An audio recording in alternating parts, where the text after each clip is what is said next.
여러분 안녕하십니까? C채널 뉴스입니다.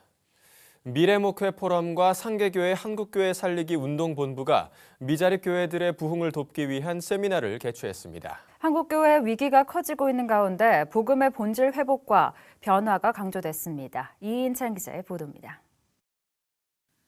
한국교회의 폭발적 부흥 성장기였던 1960년대에서 80년대를 지나 1990년대에 접어든 이래 지금까지 한국교회의 위기를 염려하는 목소리가 이어지고 있습니다.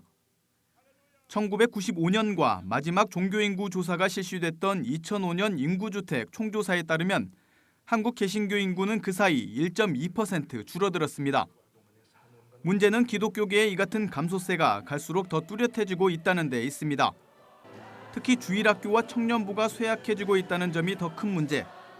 이에 각 교단들마다 다음 세대 교육에 대한 관심과 투자를 높이고 있지만 아직 위기를 극복하고 있다고 보기는 역부족인 모습입니다. 이대로 간다면 2050년이 되면 기독교 인구는 현재 절반에도 미치지 못하는 300에서 400만 명 규모로 줄 것이라는 비관적 전망도 나오고 있습니다. 우리가 변하지 않는다면 한국교회는 2016년에서 18년 사이에 첫 번째 경제적 위기가 오고 2028년경이 되면 대략 한 60에서 70%가 55세 이상 은퇴자로 가득 차는, 그래서 교회가 고령화가 피부로 와닿는 그런 시기가 되고요. 미래목회 포럼과 상계교회 한국교회 살리기 운동본부가 주최한 한 세미나에서는 한국교회 위기에 교회가 본연의 모습을 회복하고 시대 정신을 반영한 변화를 이끌어낼 수 있어야 한다는 점이 강조됐습니다. 차세대 목회자로 주목받고 있는 만나교회 김병삼 목사는 교회들이 부흥하기 위해서는 교회 사역의 핵심인 예배가 무엇보다 중요하다고 강조했습니다. 특히 예배 설교는 사람들을 만족시키기 위한 것은 아니지만 사람들을 변화하도록 만들 수는 있어야 한다며 교인들의 다양한 영적 체험과 소통을 위해 예배에 다양한 변화를 주려는 노력이 필요하다고 설명했습니다. 여러분들이 들어올 사람을 준비하는 예배와 설교가 돼야 사람들이 들어올 수 있죠. 특히 여러분들이 전도를 생각하고 초신자를 생각한다면 그 사람들이 들어와서 드릴 수 있는 예배로 바뀌어져요. 또 한편으로는 한국교회 위기 극복을 위해서는 변화를 요구하는 교회 안팎의 목소리가 많다 할지라도 교회 정체성을 잃지 않고 복음 전파의 사명을 분명히 하려는 노력이 필요하다는 점도 강조됐습니다. 우리 정체성을 가지고 뿌리를 깊이 내려야 되잖아요. 그런 것 없이 변화는 변화가 아니라 변질이고 우리 다 흩어져 버리는 거니까. 그 어느 때보다 더 본질적인 성경의 중심으로 돌아가야 되고요. 변화되는 것은 시대가 변했습니다. 그럼 시대가 변하면 사람들의 문제가 변합니다. 교회 그리스도의 사랑을 통해서 해결받기를 원하는 문제, 거기에 한국교회가 귀를 기울여야 됩니다. 교회가 복음의 본질을 지켜내고 시대의 요구에 맞게 변화하려는 노력이 지금의 한국교회 위기 극복의 기본 방향이 돼야 할 것으로 전망됩니다. 이에 앞서 지금의 한국교회 위기를 제대로 파악하려는 노력이 매우 중요해 보입니다. C채널 뉴스 이인창입니다. 성도들의 친교 공간뿐 아니라 문화사역 공간으로도 좋은 반응을 얻고 있는 카페교회. 하지만 제대로 활용되지 못하고 있는 것이 현실인데요. 카페교회를 잘 준비할 수 있도록 돕는 세미나가 열려 눈길을 끌었습니다. 유성훈 기자의 보도입니다. 교인들끼리 삼삼오오 모여 앉은 교회 카페. 커피 한 잔과 함께 담소를 나누기도 하고 성경 공부를 하기도 합니다. 카페교회는 교인들의 친교 공간은 물론 지역사회와의 소통 공간과 문화사역 공간으로도 각광받고 있습니다. 이러한 추세로 현재 한국의 5만 개 교회 중 5천여 개 교회가 카페를 운영하고 있습니다. 하지만 이 중 90%가 카페의 기능을 살리지 못하고 어려움을 겪고 있습니다. 전문성이 부족해 수많은 브랜드 카페와 경쟁이 되지 않는다는 분석입니다. 카페를 준비 중인 교회를 비롯해 현재 운영하고 있는 교회 카페를 새롭게 변화시키고 싶은 교회와 문화전도를 통해 부흥하기 원하는 교회를 위한 세미나가 열렸습니다. 강사로 나선 임병진 목사는 경기도 부천의 디바인 카페 교회를 개척해 이웃과 소통하고 지역의 쉼터와 문화 공간으로 자리 잡게 된 경험담을 들려주며 21세기는 문화의 시대이기 때문에 문화 콘텐츠를 전도의 도구로 사용해야 한다고 강조했습니다. 특히 카페를 통해 믿지 않는 사람들에게 좋은 문화 이미지를 주는 것이 중요하다고 말했습니다. 한국 교회가 지금 여러 가지로 암울하거든요.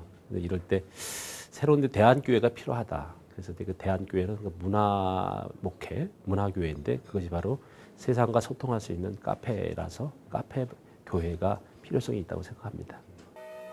디바인 카페 교회는 지역 주민들과의 소통을 넘어 예수 그리스도를 믿지 않는 사람들의 전도 도구로 톡톡히 효과를 보고 있습니다. 자연스럽게 카페를 방문했다가 주일 예배에 찾아오는 사람들이 늘어나는가 하면 소문을 듣고 찾아오는 사람들이 적지 않습니다. 현재 카페 교회는 전 연령층이 이용할 수 있는 가족형 카페와 카페에서 중고 물품을 판매함으로써 주민들과 더 많이 소통할 수 있는 기능성 카페로 나눌 수 있습니다. 카페 속 작은 가게의 의미를 담고 있는 카작은 이 두 가지 형태의 카페 교회를 접목함으로써 새로운 대안교회를 만들어가고 있습니다. 카작은 카페 교회를 준비하는 이들에게 일반 카페와의 차별성과 콘텐츠의 중요성을 주문합니다. 교회는 지역 주민과 함께하는 공간이기 때문에 특히 지역 주민들께서 뭐가 필요하신지를 정확하게 파악하시고 필요한 것들을 제공하실 수 있는 역량을 가지셔야 지역 주민들이 실제로 그 공간을 환영하고 그리고 그곳에 방문하실 수가 있거든요. 전도하기 쉽지 않은 요즘 카페 교회가 시대에 발맞춰가는 문화사역 콘텐츠의 대안으로 다시 한번 주목받고 있습니다. 선교지에 가서도 대학 캠퍼스에 가서 젊은이들을 전도하든가 아니면 이런 어떤 문화적인 접촉을 통해서 젊은이들을 전도할 수 있는 계기가 되었으면 좋겠습니다. 한편 임병진 목사와 주식회사 카작이 공동으로 전국을 순회하며 진행하는 카페교회 세미나는 카페교회에 관심 있는 교인과 목회자를 대상으로 구체적인 정보를 제공할 계획입니다. C채널 뉴스 유성훈입니다. 한국교회 연합을 위한 공청회가 참석할 단체나 교단이 적어 무산됐습니다. 한국교회 언론회가 한국교회 연합을 위한 의견을 청취하고 방향성을 모색하기 위해 공청회를 14일 열기로 했으나 참여할 단체나 교단이 적어 결국 무산됐습니다. 한국교회 언론회는 공청회를 열기 위해 한국기독교총연합회를 비롯해 한국교회 연합, 한국장로교총연합회와 주요 교단장들을 초청했지만 참석하겠다는 입장을 보인 곳은 일부에 지나지 않았다는 것입니다. 이에 따라 교회 언론회는 14일 열기로 했던 공청회를 미루기로 했다고 밝혔지만 사실상 무산된 것으로 보입니다. 교회 언론회는 현재 우리 사회 정서는 통합과 화합의 정신인데 반해 기독교는 여전히 화합하지 못하고 있다고 지적하고 연합과 일치를 통해 대사회에 대한 이미지 개선을 시도해야 한다고 강조했습니다.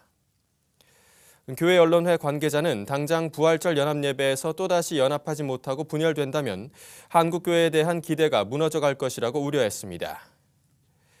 한국교회 언론회는 이번 공청회가 무산된 것과 상관없이 연합과 일치를 위해 계속 노력할 것이라고 밝혔습니다.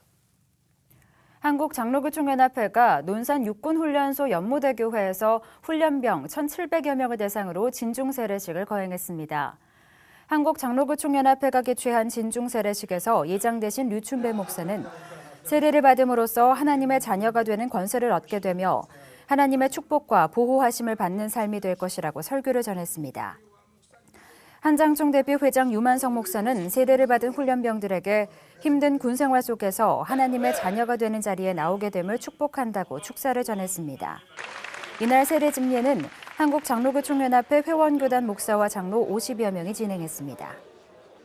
한장총 관계자는 한국교회 젊은이들의 전도가 매우 어려운 현실에서 이번 진중 세례식을 통해 젊은이들의 사명이 고치되길 기대한다며 작은 교단이 단독으로 훈련소 진중 세례식을 하기에는 인적, 물적 뒷받침이 어려운데 이번 기회에 작은 교단이 연합으로 참가할 수 있게 돼 더욱 의미가 있다고 밝혔습니다. 미국에서 가장 성경적인 도시는 테네시주의 도시 차타누가인 것으로 조사됐습니다. 미국 성경협회가 여론조사기관 바나그룹에 의뢰해 조사한 결과에 따르면 미국 테네시주의 차타누가는 지난해보다 2단계 상승해 1위를 차지했고 알라바마주의 버밍햄, 버지니아주의 로아노크 등이 그 뒤를 이은 것으로 나타났습니다. 반면 가장 비성경적인 도시는 로드아일랜드주의 프로비덴스와 매사추세츠주의 뉴 베드포드인 것으로 조사됐습니다. 미국 성경협회는 미국에서 가장 인구가 많은 100개 도시의 주민들을 대상으로 인터뷰를 진행했으며 성경을 정기적으로 읽고 성경의 정확성을 믿는 정도를 기준으로 순위를 매겼습니다. 이번 조사에 따르면 일반적으로 작은 도시가 인구 밀집 도시보다 더 성경적인 것으로 나타났습니다. 미국 성경협회 제프리 모린 홍보실장은 사람들의 성경에 대한 견해와 상호작용에 관한 분석이 미국의 성경 지형도를 평가하는 데 도움을 준다며 이번 조사의 취지를 설명했습니다. 행복한 인생을 위해 코칭이 답이 될 수 있음을 말하는 컨퍼런스가 개최됐습니다. 연세대학교 신학관에서 진행된 2014 미래교회 컨퍼런스에서 참석자들은 안녕하지 못한 오늘날의 현대인들에게 코칭이라는 접근으로 행복한 인생에 대한 답을 찾아보겠다는 뜻을 밝혔습니다. 또한 코칭은 관계 치유와 확대를 통해 희망 네트워크를 구축하는 작업이라며 목회자에게 코칭은 목회의 또 다른 모습 또는 대안의 역할을 할 것이라고 강조했습니다. 이날 부모와 양육 코칭이라는 주제로 강연한 권수영 교수는 다람쥐 쳇바퀴 돌듯 공교육을 마치고 대학에 들어온 학생들은 자립심 없이 방황의 시간을 보낸다며 행복한 자녀로 키우기 위해서는 공감이 선행된 코칭이 필수적이라고 말했습니다. 이번 컨퍼런스 강사진으로는 꿈의 교회 김학중 목사 등 총 6명의 강사진이 참여했으며 목회 분야를 포함해 한국 사회와 비즈니스, 학습 등 사회 전반의 코칭의 필요성을 말했습니다. 컨퍼런스를 개최한 연세대학교 연합신학대학원은 1977년에 국내 최초로 상담학 전공 대학원 학위과정을 개설한 바 있으며 2007년에는 국내 최초 코칭 아카데미 과정을 개설해 운영하고 있습니다. 한국 사회의 유산 기부 문화가 확산되고 있는 것으로 나타났습니다. 유난히 유산 기부에 대해 부정적인 인식을 가졌던 한국 사회에 점차 긍정적인 인식의 전환이 이루어지고 있는 것으로 보입니다. 하이패밀리가 최근 전국에 거주하는 660명을 상대로 유산 기부에 대한 조사를 벌인 결과 조사 대상의 50% 이상이 유산의 사회 환원을 희망하는 것으로 나타났습니다. 하이패밀리는 지난 2013년 통계청 조사에서는 36.6%만이 유산의 사회 환원을 희망했지만 이번 조사에서는 50% 이상이 유산의 사회 환원을 희망했다고 밝혔습니다. 또한 죽음 관련 교육의 필요성에 대해서도 63.5%가 받을 의향이 있다고 답해 죽음에 대한 인식과 자녀에게 재산을 상속하려는 분위기에서 변화되어 가고 있다는 것입니다. 한편 상속재산 중 배우자의 몫을 대폭 늘리도록 개정하는 상속 법안에 대해서는 70% 이상이 찬성하는 것으로 나타났으며 기존 상속세법에 대해서는 57%가 세율의 축소 및 폐지를 원하는 것으로 드러났습니다. 개선돼야 할 장래 폐습에 대해서는 값비싼 관이 가장 개선해야 할 점으로 꼽혔습니다. 이 밖에 장래 부조금 기부에 대해서도 73.2%가 기부 의향을 밝혔습니다. 하이패밀리는 이번 결과를 바탕으로 바람직한 유산 기부 문화를 만들어가기로 했습니다. 이 밖에 뉴스와 날씨를 전해드립니다. 세계 한인기독교총연합회와 제1본 한국선교사협의회가 4일부터 6일까지 일본 교토 동지사대학 리트릿센터에서 일본 컨퍼런스를 개최했습니다. 기독교의 본질, 일치, 한반도 평화 통일을 주제로 한국과 미국, 일본, 프랑스 등지에서 사역하는 목회자와 선교사 120여 명이 참여했습니다. 나섬 공동체가 선교 목회자와 은퇴 후 선교 헌신자들을 위한 제5기 뉴라이프 비전 스쿨을 개최합니다. 3월 6일부터 5월 8일까지 전체 10주 과정으로 평신도 선교 방법과 다문화 선교, 선교지 이해, 비전 트립 등의 프로그램에 함께할 수 있습니다. 국제구호 개발 엔지오 구피플이 테너 최성수 씨와 싱어송라이터 나무엔, 클래시컬 크로스오버 앙상블 인치엘로를 문화 홍보대사로 위촉했습니다. 이들은 올해 굶주리는 전 세계 이웃들을 위한 연중 러브 콘서트에 재능 기부로 참여합니다. 한국실천신학회가 정기총회를 열고 한일장신대 김충렬 교수를 신임 회장에 선출했습니다. 김 신임 회장은 학회의 이론적 성과가 교회와 목회 현장에 도움이 될 수 있도록 뒷받침하겠다고 소감을 밝혔습니다. 날씨입니다. 맑은 날씨를 보이다가 오후부터 점차 구름이 많아지겠습니다. 동해안은 오전까지 산발적으로 눈이 날리는 곳이 있겠는데요. 하지만 모처럼 눈이 주춤하면서 기온도 영상으로 올라서겠습니다. 서울의 경우도 평년 수준의 기온을 회복하겠습니다. 아침 기온은 서울, 대전 영하 4도를 기록하겠습니다. 낮 최고 기온은 서울 4도, 부산 7도까지 오르겠습니다. 바다의 물결은 동해 먼바다와 제주도 전해상에서 1에서 3m로 높게 일다 점차 낮아지겠습니다. 주간 날씨입니다. 당분간 큰 추위는 없겠고 목요일과 금요일 사이에 영동과 제주도에 눈비 소식이 있습니다. 뉴스를 마칩니다. 시청해주신 여러분 고맙습니다.